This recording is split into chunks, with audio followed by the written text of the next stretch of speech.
Hi, everyone. This is Tammy Gerke with a couple adventurers. And this is hashtag Creative Innovators Interview. And today I am so excited. I have somebody who's like kick-ass. Kendall Hoeft is here with me. Kendall, I know you are like into so many different things. It's fucking awesome. Can you let us know, tell us a little bit about yourself, who you are, and what you enjoy doing? Well, hello. I'm so thankful to be here today. I'm excited for the opportunity. I found you, Tammy, on Periscope, and just loved your blend of realism and rawness, but also your ability to be tender and vulnerable. And I just think you're beautiful. So thank you. My little cat is coming around to say hello. So hi, Tabby. That is not a little cat. Yeah, yeah, it's my little Persian cat. I have a brother and sister, and they're really cute. But yeah, I'm a creative, an artist, an innovator. I've been just exploring with creativity since I was a kid. My favorite forms of expression right now are dance. I'm exploring just a lot of movement and also poetry. I know you have. I don't even know where to start. Modeling, you've done some acting, you've done some stage production, you've done some poetry, you've done dance. You have been like all over the place. What is your favorite creative expression?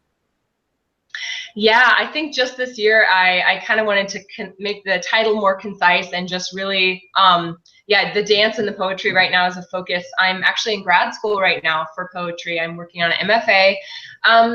But it may be just my favorite right now because it's the thing in focus. You know, I tend to like every 4 years, like rotate my obsessions. And so, yeah, I did acting for a while. I got my equity card. I worked for Disney World. I did clown life, slapstick comedy, stand up, just kind of trying different things I love to explore.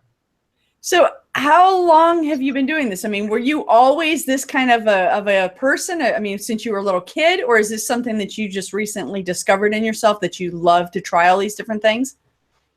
It's a really good question. I grew up with this very idyllic lifestyle. As a child, I was raised in the mountains of Colorado. My dad is a librarian. My mom's a literature teacher and piano teacher. So I kind of grew up with art, and we were homeschooled, so we had tons of time to just roam around in the mountains. I had brothers and sisters. We could just go off, and she would pack us a lunch in the morning and say, if you guys come back before sundown, you're cleaning the house. So yeah, we just play and create and enjoy nature. And I'm just very fortunate to have, my parents actually met on stage as acting partners. So very fun family. That is fucking awesome. That is amazing. I love that. And I love that you said homeschooling, because my household, we've gone back and forth with homeschooling. Half of our kids have been homeschooled and the other half love that structure. So, and I see completely different results from that. So as a kid, I mean, did you and your family, I mean, obviously you did all kinds of creative stuff, but what got you going into this, a creative outlet as your profession and not something more traditional? Was it just because that's what you've always done as your family? Yeah, I think just like the environment that I grew up in really helped me, because I would, go to the Nutcracker Ballet and I would say like, I want to dance, I want to try it. And my dad would just say, do it, babe. Like, whatever it is, whatever you want to do, like, we'll get you the tights, the leotard, like, we'll make it happen. Like, you can do anything you want to do. And I took that to heart, and that's the way I live. That's spectacular. I love that. What else would you like to explore? What other things? I mean, right now you're in your poetry phase, you're in your dance phase, but what other things would you think you'd like to try? I mean, I want to go kind of far into the poetry. Like, I want to try to get like published. I want to become like a college professor. But I just recently started playing around with visual art. I think it's really fun. Actually, some of my paintings are like back here on the wall, some things I've been playing with. And on the bottom is my husband's architecture models. He's an architecture guy, designing buildings and everything. But yeah, I'm not exactly like sure. I think I want to start to impact, the next generation. So I want to help kids to have that freedom to be who they are, maybe through, expression, whatever that looks like for them. Sort of a broad answer. I don't know, what's next on the horizon. I'm always open to curiosity. No, actually, that's an awesome and absolutely perfect answer, because I think we get so stuck in we have to have the certain path, and the certain path has to be one path, and that's not how a lot of us think. So I love that you're all over the place, and that you're trying all kinds of different things, and that you're open to the possibility of, I don't have to be set with one thing that I need to be doing. That one thing that you need to do when you grow up, that you're supposed to do for the rest of your life, is non-existent for some of us. It just doesn't happen. So I love that. Yeah. So I like the idea of cross-pollination. I forgot who said this, but I think it was a famous mathematician or something. He would take breaks from his arithmetic by playing the violin.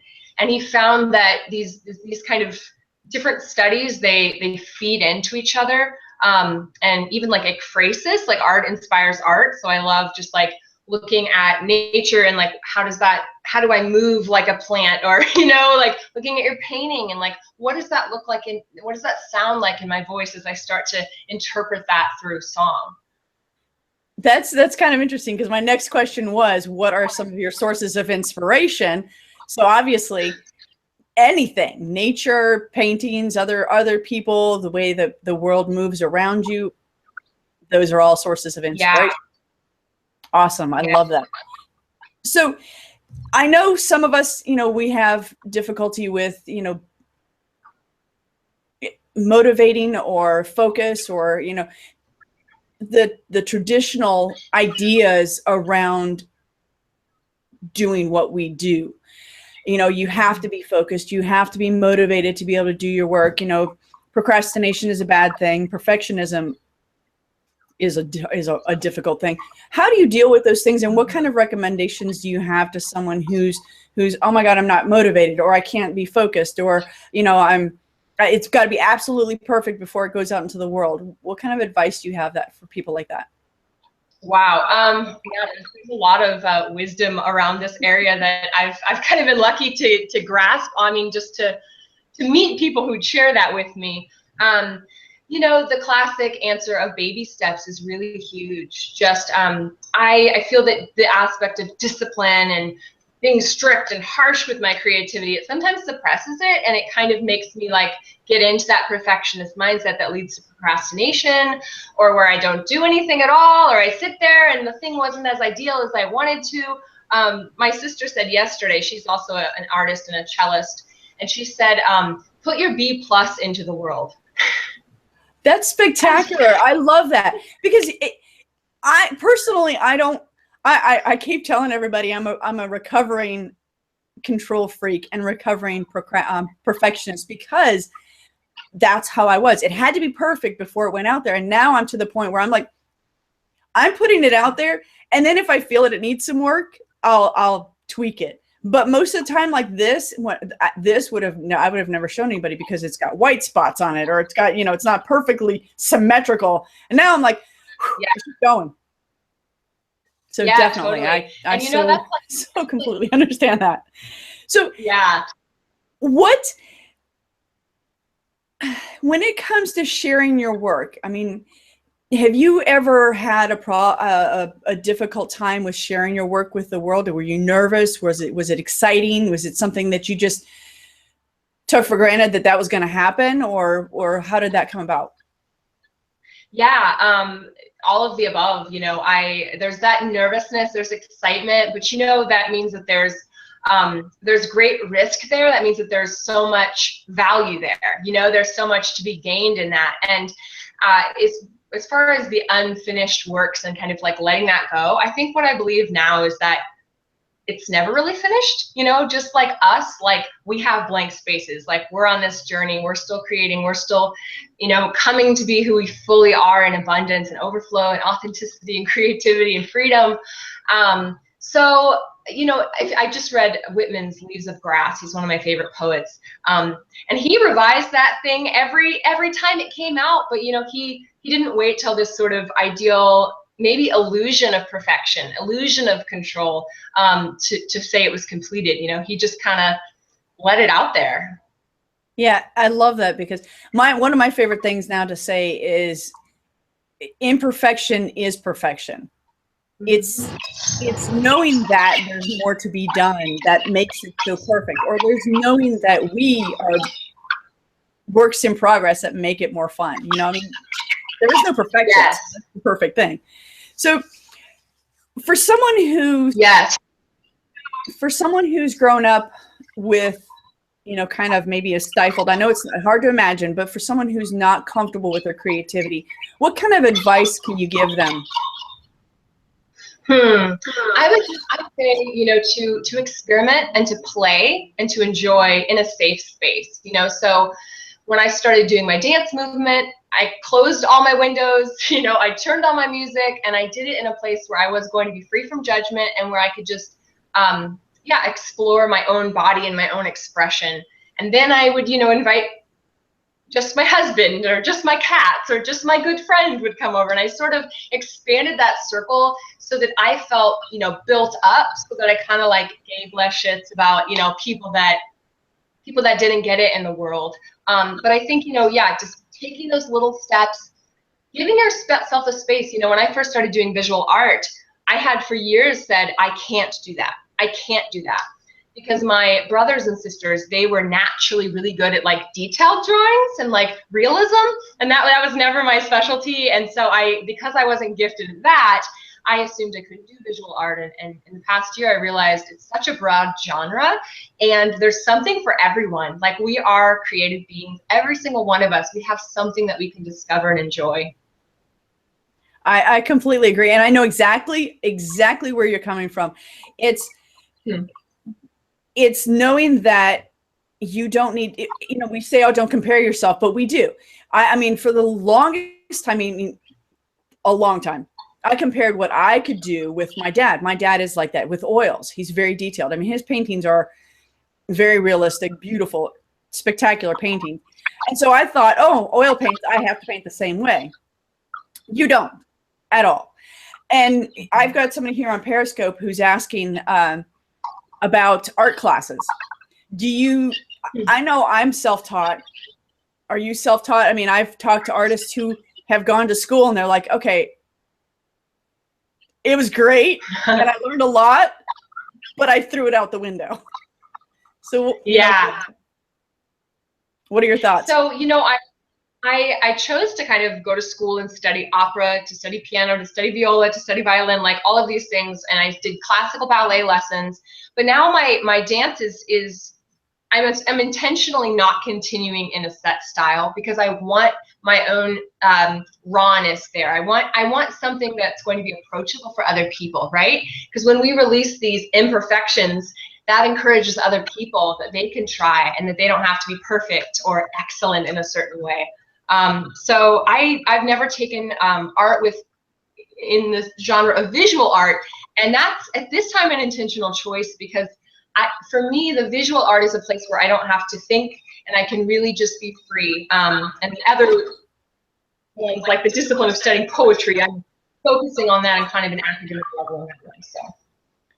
And learning how to, you know, iambic pentameter and all, you know, how to write in a structure that makes sense, or, you know, that people understand this is the way that poetry is. But once you've learned that, you can kind of break away from that and figure it out. You know, like, I think it's Picasso who said that you need to learn the rules so that you know how to break them. Paraphrasing. Yeah. But and that's with anything, you know, that's with art. You need to, you know, if you learn the rules, for instance, I didn't know that you couldn't paint acrylic over oil, but you can paint oil over acrylic. It's a rule because of the way the paint dries. so once you know that rule, you can bend it, break it, do whatever, you know, kind of work with it. But you've got to know that before you start doing stuff. So a couple more questions, Kendall. I'm so stoked to be asking you to be doing this with you. So what are your thoughts on artists and being told that they need to go and get a real job? You know, what are your thoughts on making art your livelihood and your profession? Yeah.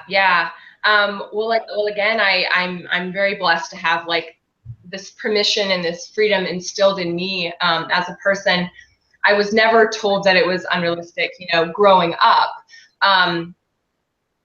And so I think I just had this like almost like insane self-belief, like maybe it was a little crazy, maybe it was a little unrealistic, but like I didn't know better, so I just flew. You know, that was my only thing.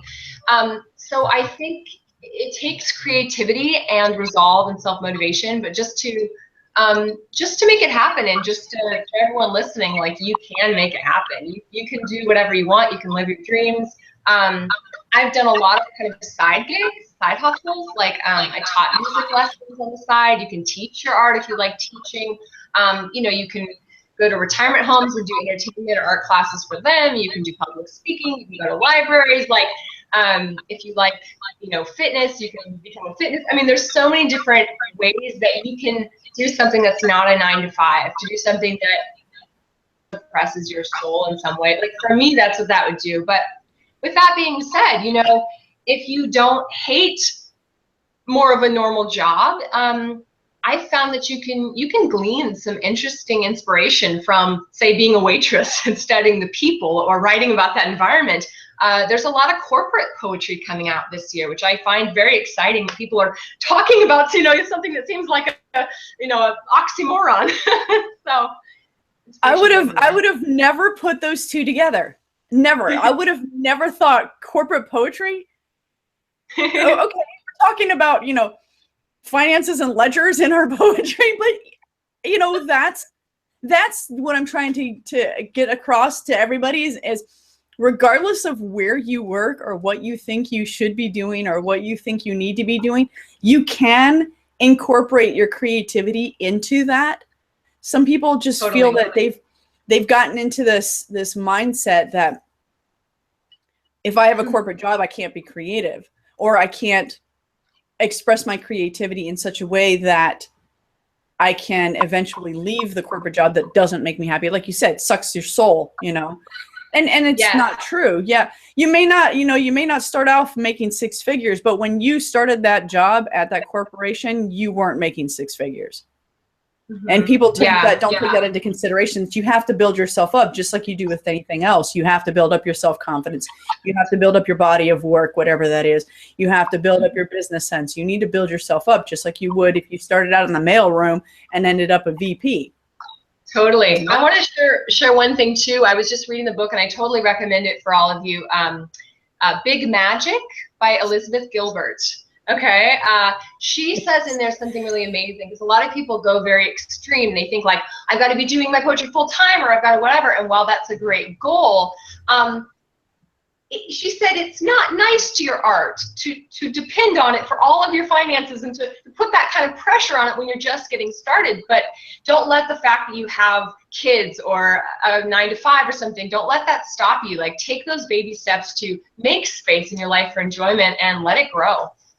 Exactly. Thank you for bringing that up, because I've read that book. I've actually read it like 3 times, because it's very true. You know, you hear so many stories. Actors are a perfect example. Actors start out as waiters and waitresses, you know, and start out as construction workers or start out as something else and do their acting on the side. So why can't we do that as painters, or why can't we do that as you know, poets, or why can't we can?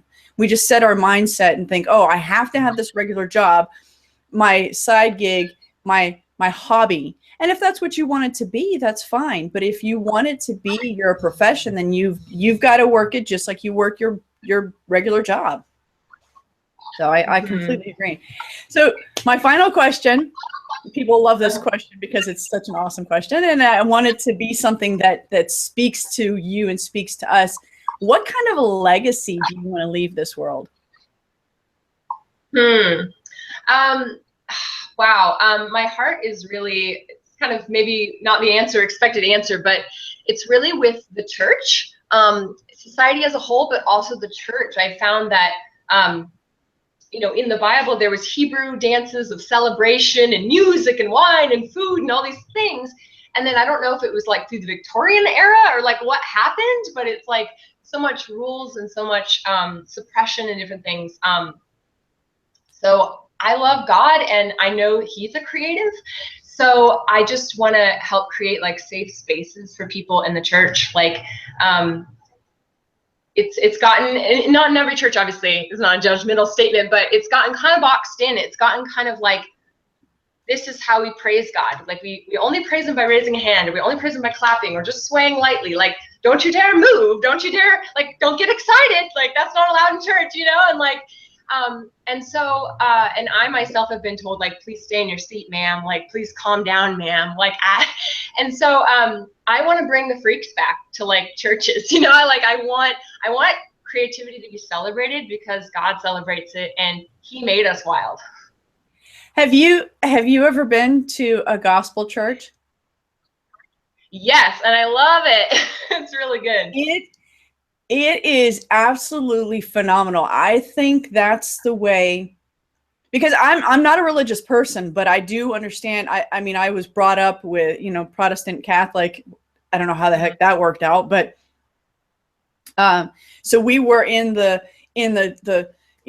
church with the mass, stand up, sit down, stand up, sit down, and then also just sit there.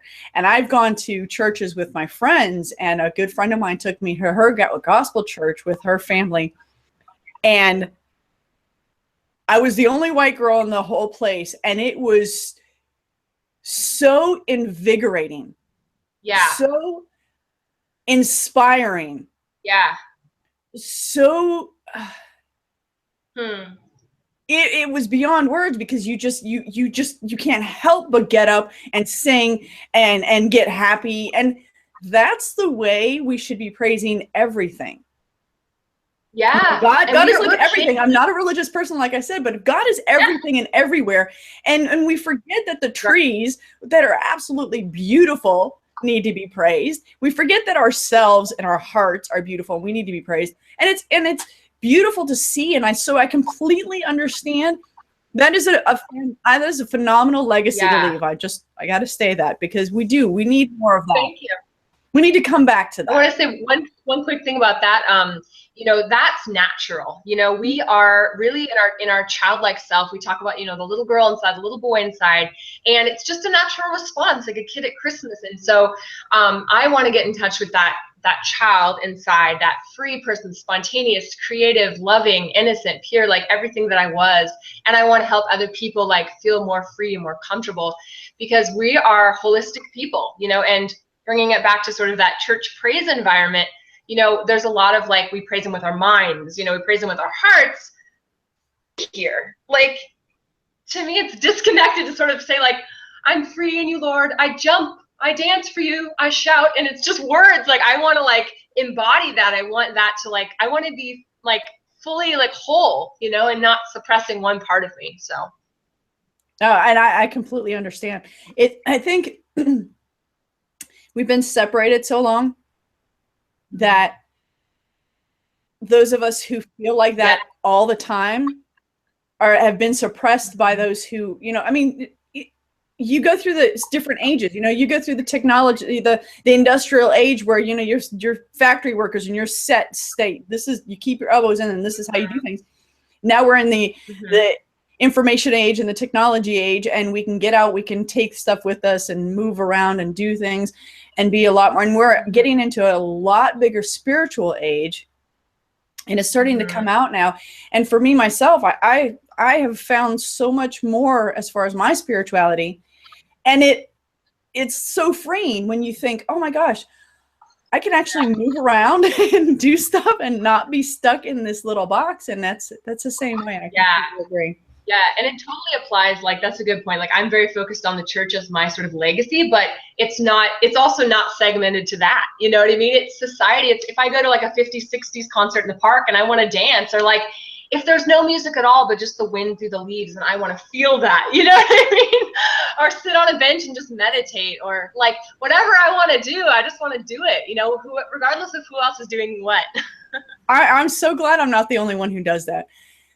Roy, I'm so ecstatic that Roy actually loves me for who I am, because I'll go outside and I'll just like put my face up to the sun and just kind of sway with the wind. And at first he was like, I mean, the first time I did it, I was like, you know what? I don't care. And he's like, what are you doing? And I'm like, I said, just stop for a second, shut up. Yeah. And just listen. You know, I mean, I do Tammy Talks. I do Tammy Talks outside when it's gorgeous outside. And I'll sit there in the middle of the scope and just be like, just listen. I love that. Because we don't, you know, everybody's like, oh, take time to smell the roses. Yeah, people, take time. Take time to see the creativity that is all around us. And I'm not talking in a God sense. I'm not talking in a whatever sense you want to say. I'm talking, take a few minutes to just realize that your body is breathing and you aren't paying attention to that. It's on its own. Yeah. How amazing is that? You know, we forget that these small things, and that is creativity. That is, you know, us being able to do the things that we do is creativity. And so sharing that with the world, I'm so glad to do this with you. Thank you so much, Kendall. It was absolutely phenomenal. Let me finish this up. This was Kendall and Tammy, and this is #Creative Innovators. And I hope you enjoyed it. Thank you very much. You guys have a great day.